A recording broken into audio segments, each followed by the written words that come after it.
Por acaso, adianta pedir por uma pessoa com depressão ou alcoolismo, ou seu caminho já está traçado para viver esta situação? Primeiro, quanto o destino está traçado. Uma coisa é a depressão, outra coisa é o alcoolismo. Muitas vezes nós até já renascemos com uma tendência à depressão, porque a depressão pode ser um resultado das dores das nossas existências passadas ou do nosso passado presente, quando ela começa nessa existência também. Então, não é que foi planejado, que exista um planejamento para a pessoa nascer. Olha, você é o seguinte, você tem muito karma, então vamos ver, você vai nascer com depressão. Poxa, é mesmo, não existe isso.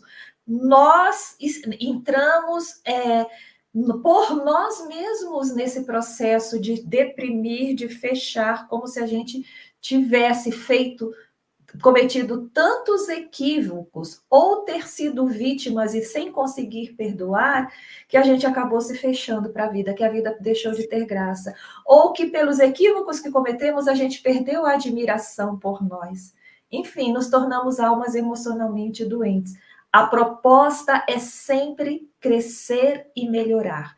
Então, se formos falar de planejamento, é o seguinte: essa alma, por, vamos dizer, escolhas equivocadas, entrou num processo depressivo, é o espírito que entrou, renasceu, vai expressar essa depressão. O planejamento todo é para que essa pessoa se reequilibre, recupere sua autoestima, vá até onde puder ir nessa encarnação. Se não der, continua no mundo espiritual, continua na outra.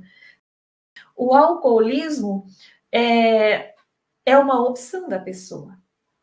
Porque a criança, ela nasce e num determinado momento, esse espírito que encarna entra em contato com o álcool. Nós sabemos que algumas pessoas entram em contato com álcool e seguem adiante tranquilamente, e outras descambam para o alcoolismo, né? Hoje se coloca até que é doença. Mas em todas as situações, aí existe a questão da força de vontade, da força de dizer não. E nós sabemos de muitos casos em que diz não. Então, a oração, ela entra ali, sim, a oração, ela nunca, a verdadeira prece, ela nunca é jogada fora, ela sempre surte efeito. Na alma que traz a depressão como uma sequela do passado e que precisa ser trabalhada, junto com todos os processos terapêuticos, médicos que existem, a oração fortifica essa alma.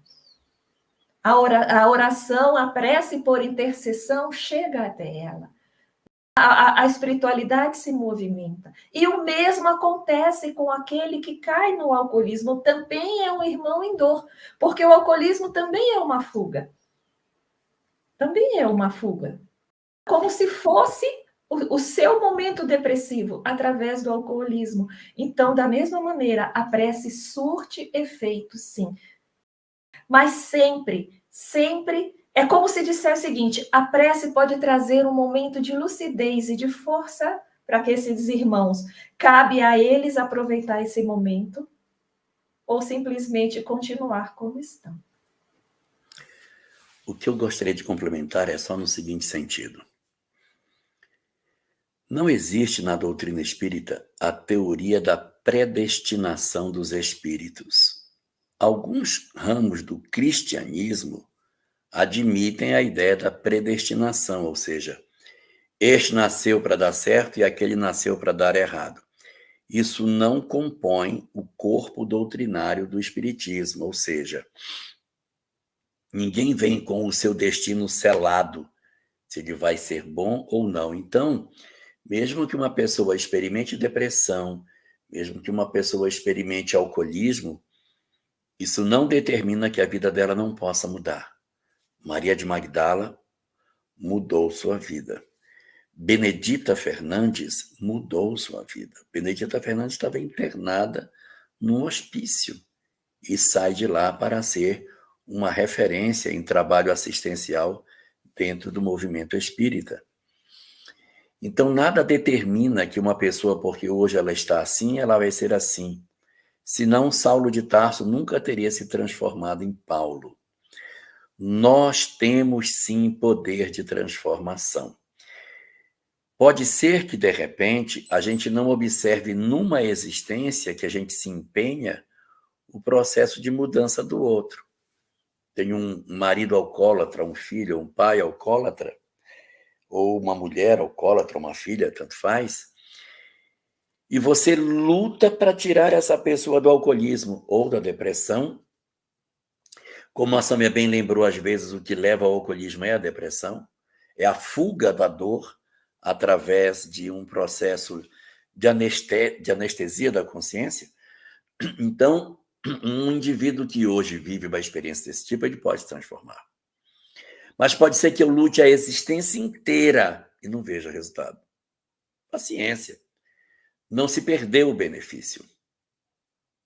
Lívia, do livro Há 2000 anos, não viu Públio mudar.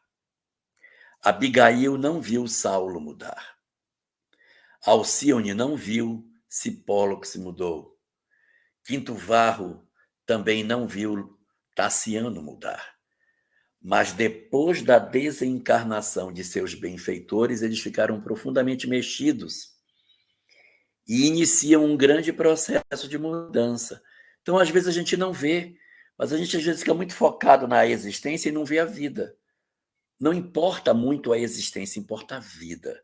E mesmo que nesta existência eu não tenha conseguido tirar proveito, o benefício feito e aparentemente sem nenhum proveito foi de grande valia para inocular no fundo do coração daquele que eu queria ajudar a certeza de que alguém o ama e alguém se importa com ele, iniciando assim o processo de mudança, às vezes só no mundo espiritual.